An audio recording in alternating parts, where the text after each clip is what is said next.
तो मूवी की शुरुआत होती है एक वॉइस नरेशन से, जिसमें हमें बताया जाता है कि इतिहास में एक भारतवर्ष की कहानियों में लिखा हुआ है, जो कहानी है हिमालय के कुछ ऐसे ज्ञानी ऋषि मुनियों की, जिन्होंने हिमालय की शरण में आके घोर तपस्या की, जिससे उन्हें मिला एक वरदान, ब्रह्म शक्ति। और जब ये शक्ति आके इस धरती से टकराई, अस्त्रों का जन्म हुआ। अग्नि की शक्ति वाला अग्नि अस्त्र, जल की शक्ति वाला जल अस्त्र, पशु पक्षी की शक्ति से बने हुए कई अस्त्र जो उन्हें मिले।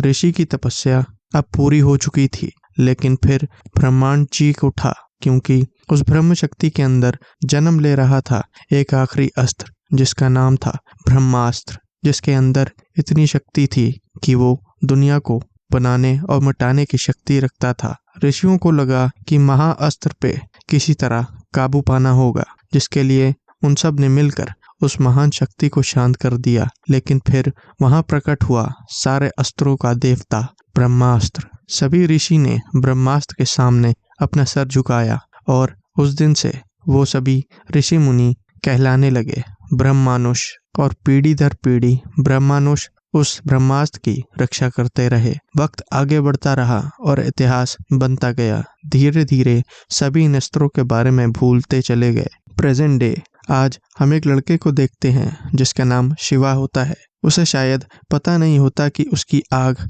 इस अस्त्र के दुनिया को रोशन करने वाला है। आज दशहरे के दिन से ब्रह्मास्त्र की एक नई लड़ाई शुरू होने जा रही है कि तभी शिवा को दर्शन के समय कुछ दिखता है। दिल्ली, हम एक शख्स को देखते हैं जो कि एक फेमस साइंटिस्ट होता है, जिसके पास ब्रह्मास्त्र का एक टुकड़ा होता है।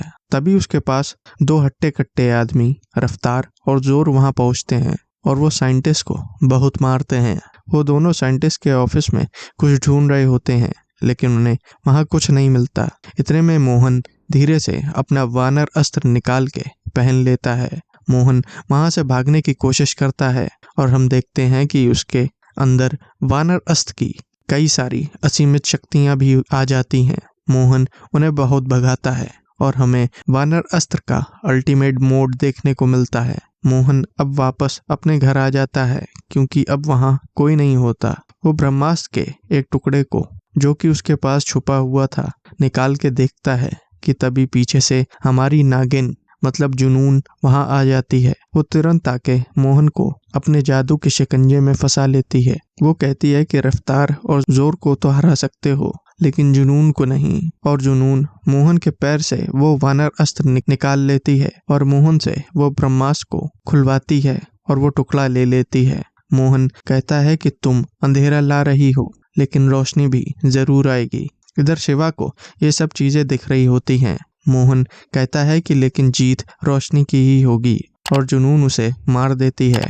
शिवा देखता है कि वो मंदिर में है। अब कुछ दिन बाद शिवा एक पार्टी में डीजे प्ले कर रहा होता है कि उसी बीच उसी पार्टी में उसकी नज़र एक लड़की पर जाती है और वो भी शिवा को देखती है।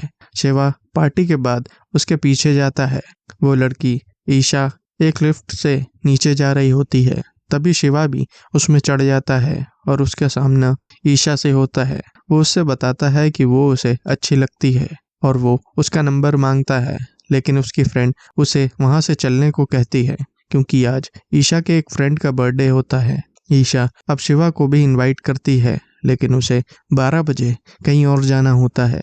शिवा उसे भी अपने बर्थडे पार्टी के लिए इनवाइट करता है, जिसके बाद वो ईशा और उसके फ्रेंड्स सब जाने के लिए उसके साथ रेडी हो जाते हैं। शिवा सभी को लेके एक अनाथ आश्रम में पहुंचता है, जहां ईशा को कई सारे छोटे बच्चे दिखते हैं। ये वही पार्टी है जिसमें शिवा उन सबको लाना चाहता था। उसकी फ्रेंड बच्चे की पार्टी को देखते हैं। ईशा और शिवा दोनों मिलकर अब बच्चों की पार्टी को एंजॉय करते हैं। ईशा अब शिवा से पूछती है कि तुम क्या हो। शिवा उसे बताता है कि ये सभी उसके बच्चे हैं, ये मेरा ख्याल रखते हैं और मैं इनका। वो बताता है कि वो भी अनाथ है। उसके पिता बचपन में ही चले गए थे। उसकी केवल माँ थी। उसने अपनी माँ को बचपन में ही खो दिया, इसलिए वो बचपन से ही उसी कमरे में रहता है जिसमें उसकी माँ मरी थी, जिनके पास केवल एक शंख था। इसलिए शिवा ने उस शंख को अपने मंदिर में रख लिया होता है। ईशा ये सुन के रोने लगती है। वो शिवा से कहती है कि उसके पास कुछ नहीं है, फिर भी तुम खुश हो और उसका हाथ पकड़ता है कि तभी शिवा को वहां फिर से उसे कई चीजें दिखना शुरू हो जाती हैं। वो देखता है कि मोहन को जुनून ने बंदी बना रखा है। जुनून मोहन से कहती है कि उसकी शक्ति जुनून के सामने अब हार चुकी है। ये सभी चीजें शिवा को दिख रही होती हैं। जुनून अब अपनी शक्ति से मोहन से पूछती है कि अब ब्रह्मास्त्र के दूसरे हिस्से किसके पास हैं। जुनून अब देखती है कि दूसरा हिस्सा मोहन के दोस्त जो कि काशी में होता है, जिसका नाम अनीश होता है। शिवा ये सब समझ नहीं पा रहा होता। जुनून अब उस तीसरे हिस्से के बारे में पूछती है और अपनी शक्ति से तीसरा हिस्सा जो कि हिमालय की पर्वतों के बीच एक गुरुजी के पास होता है। मोहन उसे और जानने से रोकता है और कहता है कि अब वो उसे कुछ नहीं बताने वाला, जिसके बाद मोहन खुद अपने आप को टेरेस से नीचे गिरा लेता है। अगले दिन शिवा उठता है और वो ईशा के बारे में बच्चों से पूछता है। वो लोग उसे बताते हैं कि ईशा कल रात तुम्हारा वेट कर रही थी। वो लोग उसे ईशा के फेसबुक अकाउंट बताते हैं, जिससे शिवा को पता चलता है कि उसका पूजा के पंडाल का बिजनेस है। शिवा तुरंत पूजा के पंडाल पहुंचता है, जहां उसे देवी माँ की मूर्ति दिखती है। शिवा को अब कल रात का सब कुछ फिर से दिखने लगता है। वो कई लोगों को देखता है। शिवा को वहां एक न्यूज़पेपर दिखता है, जिसमें वो साइंटिस्ट मोहन भार्गव के मरने की न्यूज़ पढ़ता है। वो इंटरनेट सर्च करता है और देखता है कि कल रात मोहन भार्गव ने सुसाइड कर ली होती है। शिवा उसे देखता है कि तभी ईशा भी वहां आ जाती है। ईशा अब उससे पूछती है कि उसकी लाइफ में ये सब क्या चल रहा है। शिवा ईशा को बताती है कि कल रात उसने मोहन भार्गव को अपने सपने में देखा है। ईशा को उसकी बात पे भरोसा नहीं होता है। शिवा उसे बताता है कि साइंटिस्ट की हत्या हुई है। वो कोई सुसाइड नहीं था, बल्कि मर्डर था। वो कुछ लोगों से बचना चाहता था। अब वो ईशा को बताता है कि कुछ चल रहा है इस दुनिया में, जहाँ कई पुरानी शक्तियां हैं और प्राचीन अस्त्र हैं, जिसने मोहन को मारा और वो अब किसी और को ढूंढ रहे हैं, किसी अनीश शेट्टी। ईशा इस नाम से अब इंटरनेट पर सर्च करती है तो उसे अनीश शेट्टी का एड्रेस मिल जाता है, जो कि एक फेमस आर्कियोलॉजिस्ट होता है। शिवा अब समझ जाता है कि ये सब रियल है। ईशा उसे कहती है कि हमें पुलिस को बताना होगा। शिवा कहता है कि वो लोग उसे पागल समझेंगे। शिवा कहता है कि वो बनारस अनीश के पास जाएगा और उसे बताएगा कि उसकी जान को खतरा है। ईशा भी उसे उसके साथ आने को कहती है कि वो भी उसके साथ चलेगी। अब वो दोनों बनारस पहुंचते हैं, जहां शिवा देखता है कि घाट के एक दिए की आग उसके हाथ की तरफ बढ़ती है और उससे जुड़ जाती है। ईशा शिवा का हाथ देखती है। शिवा उसे बताता है कि आग उसे जलाती नहीं है, आग उसे कुछ नहीं करती। ईशा कहती है कि दिए की आग तुम्हारी तरफ क्यों आ रही थी। तभी शिवा उसे बताता है कि जब से वो उसे मिला है, आग उसके पास आने लगी है। इसी बीच जुनून भी बनारस पहुंच जाती है। वो उसी घाट पे ईशा और शिवा के पास से निकलती है। शिवा उसे देख के तुरंत समझ जाता है कि ये वही किलर्स हैं। वो ईशा को बताता है कि ये वही लोग हैं, रफ्तार, जोर और जुनून, और वो दोनों अनीश को ढूंढने के लिए वहां से निकलते हैं।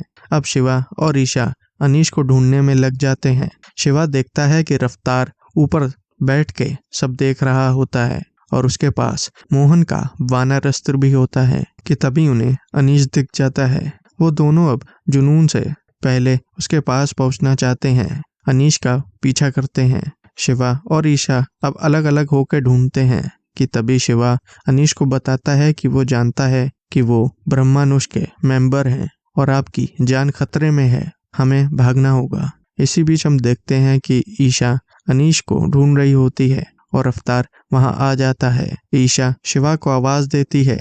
शिवा अब उसके पास पहुंचता है। रफ्तार शिवा पे गोली चला देता है, लेकिन बीच में अनीश आके उन लोगों को बचा लेता है और फिर हम अनीश के नंदी अस्त्र की ताकत देखते हैं और वो सभी अब वहां से भाग निकलते हैं। अब अनीश उसे आश्रम चलने को कहता है, लेकिन शिवा पता नहीं कैसे आश्रम का एड्रेस जानता है। शिवा अब तुरंत आश्रम के लिए हिमाचल निकलते हैं। वो लोग रास्ते में रुक के शिवा अनीश से पूछता है कि ऐसा कोई अस्त्र है जो टुकड़ों में है, जिसे जोड़ के एक रिंग बन जाती है। शिवा इसकी एक पिक्चर बनाता है। अनीश उसे देख के कहता है कि ये ब्रह्मास्त्र है, जिसमें पूरे ब्रह्मांड की शक्ति बसी है। शिवा कहता है कि उन किलर्स को यही चाहिए। अनीश अब अपने पास मौजूद एक ब्रह्मास्त्र का टुकड़ा दिखाता है कि तभी शिवा को फिर से कुछ दिखने लगता है और हम एक देव को देखते हैं। शिवा को पता चलता है कि वो किलर्स हमें देख रहे हैं और उस पर रफ्तार और जुनून यहाँ आ चुके होते हैं। वो लोग अब तुरंत वहां से निकलते हैं। अनीश वो टुकड़ा अब उन लोगों को दे देता है और उन लोगों को आश्रम जाने के लिए कहता है। शिवा और ईशा वहां से निकलते हैं। जुनून अब अनीश की तरफ बढ़ती है। अनीश अब अपने नंद्री अस्त्र इस्तेमाल करके अपना अल्टीमेट मोड लगाता है और हमें कुछ बेहतरीन वीएफएक्स देखने को मिलते हैं। अनीश अब उस ट्रक को खाई में ढकेलने लगता है जिससे वो उसका पीछा ना कर पाए, लेकिन जुनून भी अपने ताकत से कवच अस्त्र लगाती है जिससे कि वो सभी अब खाई में नीचे गिर जाते हैं। इधर शिवा और ईशा जोर से बचते हुए भाग रहे होते हैं, लेकिन जोर उन पर हमला कर देता है। वो लोग अब एक खाई के पास पहुंचने वाले होते हैं जहां शिवा और ईशा पहले ही कार से उतर जाते हैं और कार खाई के नीचे गिर जाती है। शिवा और ईशा अब एक जगह पहुंचते हैं जहां का गेट बंद होता है। शिवा गेट से चढ़ के उसे खोलने जाता है और ईशा बाहर खड़ी होती है। तभी जोर पीछे से आता है और उन पर हमला करता है, लेकिन शिवा अपना हाथ उसकी तरफ बढ़ाता है और उसकी फायर पावर अब एक्टिवेट हो जाती है। वो अपनी आग से उसे जला देता है और खाई के नीचे फेंक देता है। इस सब के बाद शिवा बहुत कमजोर हो जाता है। तभी गुरुजी को भी वहां आता देखते हैं। शिवा सो रहा होता है। वो देखता है कि जुनून देव के पास पहुंचती है और उनको ब्रह्मास्त्र के टुकड़े देती है। जुनून उनसे कहती है कि वो बाकी हिस्से भी ढूंढ लेगी, जिसके लिए उसको आपकी जरूरत है। वो मदद मांगती है ताकि ब्रह्मास्त्र हासिल करके उन्हें जीवित कर पाए। शिवा अब उठता है और बाहर देखता है कि सभी ब्रह्मानुष एक साथ होते हैं, जिसमें एक मीटिंग होती है। गुरुजी सबको बताते हैं कि ब्रह्मानुष खतरे में है और 2 ब्रह्मानुष अनीश और मोहन मारे जा चुके हैं। उनकी किसी ने हत्या की है। उनके पास वानर और नंदी अस्त्र भी है और ब्रह्मास्त्र का एक टुकड़ा भी होता है। वो बाकी सभी ब्रह्मानुष को तैनात करने को कहते हैं। अब हम ईशा, शिवा और कुछ लोगों को देखते हैं जो कि गुरुजी के नए ब्रह्मानुष मेंबर होते हैं। शिवा अब गुरुजी के पास जाता है। गुरुजी उसे बताते हैं कि सभी ब्रह्मानुष के पास अस्त्र होता है, लेकिन तुम खुद एक अस्त्र हो, अग्नि अस्त्र। कल तुमने इस गेट पे उस किलर को जला के राख कर दिया। ये बस शुरुआत है। लेकिन शिवा को उनकी एक भी बात पे कोई भरोसा नहीं होता। गुरुजी उसे ब्रह्मानुष ज्वाइन करने को कहते हैं, लेकिन शिवा उन्हें मना कर देता है। गुरुजी उसे कहते हैं कि तुम नहीं जानते हो कि तुम ना चाहते हुए भी कुछ नहीं कर सकते हो। ब्रह्मानुष तुम्हारी किस्मत में है। शिवा तभी गुरु उसे बताते हैं कि तुम्हारे माता पिता ब्रह्मानुष के योद्धा थे। ब्रह्मानुष तुम्हारे खून में है। शिवा उससे पूछता है कि वो उनके माता पिता के बारे में क्या जानता है, लेकिन गुरुजी उसे कुछ नहीं बताते हैं। तुम्हें ब्रह्मास्त्र के लिए यहाँ रुकना ही होगा, तभी हम दुनिया को बचा सकते हैं और ईशा यहाँ से जा सकती है। इसके बाद ईशा वहाँ से चली जाती है। अब गुरुजी शिवा से उस किलर के बारे में पूछते हैं। शिवा उन्हें जुनून और रफ्तार के बारे में बताता है, जिसके पास एक पत्थर है और उसमें कुछ ताकत है।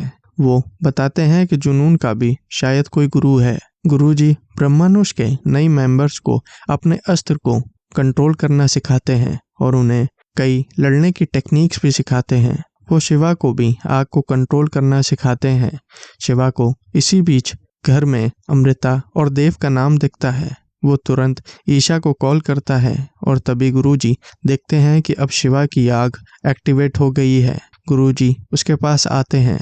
शिवा ईशा के लिए परेशान हो रहा होता है। वो गुरुजी को बताता है कि ईशा उसकी पावर का बटन है और वो उससे बहुत प्यार करता है, और जब वो उसके साथ होता है तो वो अग्नि अस्त्र बन जाता है। गुरुजी उससे पूछते हैं कि आग से क्या दिक्कत है।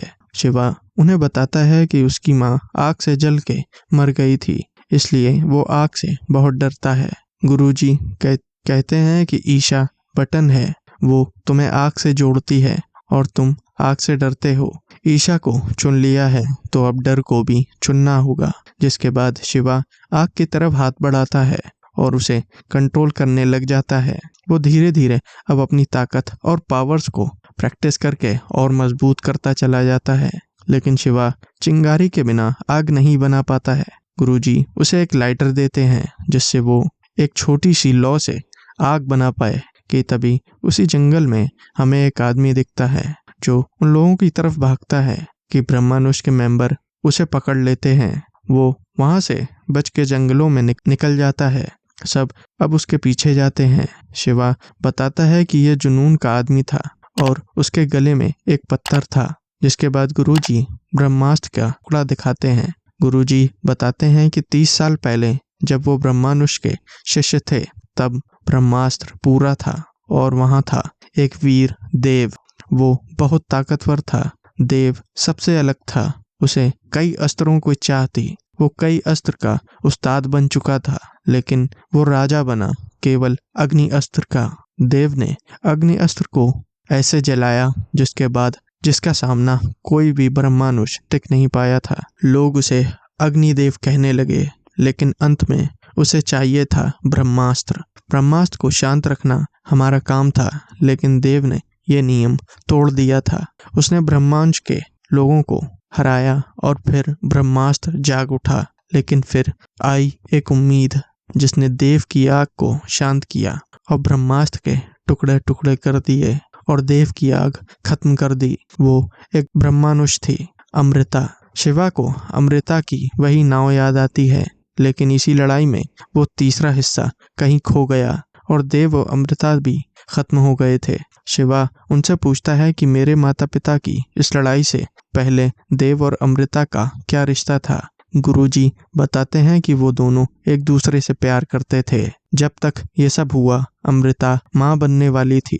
फिर 30 साल बाद तुम आए यहाँ और मैंने तुम्हारे अंदर देव की आग देखी। उस लड़ाई में अमृता बच गई थी और फिर तुमने जन्म लिया। तभी उन लोगों को जंगल में मिले आदमी का काला मणि मिलता है। शिवा उसे पकड़ लेता है और वो लोग अब गांव में पहुंचते हैं, जहां हम देखते हैं कि जुनून ने एक बड़ी सेना बना ली होती है। वो काली मणि की शक्ति से सभी को कंट्रोल कर सकती है और आश्रम को ढूंढने के ऑर्डर्स देती है। शिवा अब उस काली मणि को अपने गले में डाल लेता है। वो तुरंत पहुंच जाता है ब्रह्मदेव के सामने।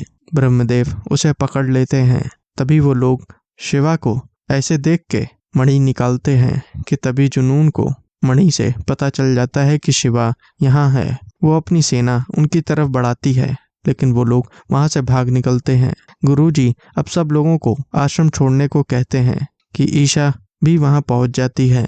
वो गुरुजी के कहने पे शिवा की माँ का शंख लाती है। वो तीसरा हिस्सा खोया नहीं, बल्कि इस शंख के अंदर है। वो ब्रह्मास्त्र का तीसरा आखिरी हिस्सा। शिवा अब गुरुजी को बताता है कि देव भी उस लड़ाई में बच गया था और वो ब्रह्मास्त्र को हासिल करना चाहता है। उसने काला मणि पहनने के बाद देव को देखा था। जुनून और बाकी सब देव की ही सेना है। तभी हम देखते हैं कि ब्रह्मानुष पे जुनून की सेना हमला कर देती है और सभी को बंदी बना लिया जाता है। जुनून के पास 2 टुकड़े होते हैं। शिवा उठता है और देखता है कि सब बंधे हुए होते हैं। गुरुजी उसे कहते हैं कि हमें बच्चों को बचाना होगा। ईशा कहती है कि अभी भी तीसरा हिस्सा हमारे पास है। शिवा तीसरा हिस्सा दे के बच्चों को बचाने का प्लान बनाता है। शिवा और ईशा जुनून के पास पहुंचते हैं, जिसने एक बच्चे को बंदी बना रखा होता है। शिवा और ईशा उसके पास जाते हैं। जुनून के पास 2 टुकड़े होते हैं। शिवा वहां पहुंचता है। वो आखिरी टुकड़ा हवा में फेंक देता है। ईशा लाइटर जला के आग बनाती है, जिससे शिवा सब पे हमला कर देता है, लेकिन देव की सेना पर उसका कोई असर नहीं होता। शिवा उनसे बचने की कोशिश करता है और एक बड़ा सा आग का रूप ले लेता है, लेकिन अपनी इंडियन स्कारलेट विच कहाँ पीछे रहने वाली थी। वो भी काला मणि से जल अस्त्र की ताकत लगाती है और शिवा के आग पे जल अस्त्र का पानी फेर देती है। ईशा उस लाइटर की आग को बचाती है, जिसके बाद एंट्री होती है। ब्रह्मानुष के वही बच्चे लोग वहां आ जाते हैं और उन्हें बचाने की कोशिश करते हैं। देव सेना सबको बहुत मारती है। ईशा देव को मदद की आवाज लगाती है, जिसके बाद शिवा सबको मारते हुए उसके पास जाता है। ईशा के पास वो आखिरी टुकड़ा होता है। जुनून उसके पीछे आती है, लेकिन शिवा बीच में आके उसे रोकता है। शिवा उसकी तरफ बढ़ता है, लेकिन जुनून ब्रह्मदेव को बुलाती है। शिवा वहीं फंस जाता है। ईशा वहां से भागती है। जुनून ईशा की तरफ बढ़ती है, लेकिन वो जुनून से कहती है कि वो टुकड़ा खाई में फेंक देगी। इधर जोर शिवा को मार मार के उसका भर्ता बना देता है, लेकिन पीछे से गुरुजी आके उसे बचाते हैं और फिर शिवा भी अपनी लाइटनिंग स्वॉर्ड लेके जोर का काम तमाम कर देता है कि तभी वो बच्चा जुनून को उठा के खाई में फेंक देता है। ईशा को लगता है कि वो बच गए हैं, लेकिन जुनून पीछे से उसे मार देती है और आके ईशा से वो टुकड़ा ले लेती है। जुनून अस्त्र के सारे टुकड़ों को जोड़ती है और ब्रह्मास्त्र फट जाता है, जिसकी वजह से हमारी इंडियन स्कारलेट खाई में गिर जाती है। अब ब्रह्मास्त्र अपनी शक्तियों को दिखाने लगता है। शिवा अब देखता है कि जमीन फटने लगती है। वो अब ईशा की तरफ उसे बचाने के लिए भागता है। वो कई कोशिशें करके आखिर ईशा के पास पहुंच जाता है। ईशा कहती है कि सब खत्म हो रहा है। शिवा कहता है कि हम कभी खत्म नहीं होंगे, हम नहीं मरने वाले।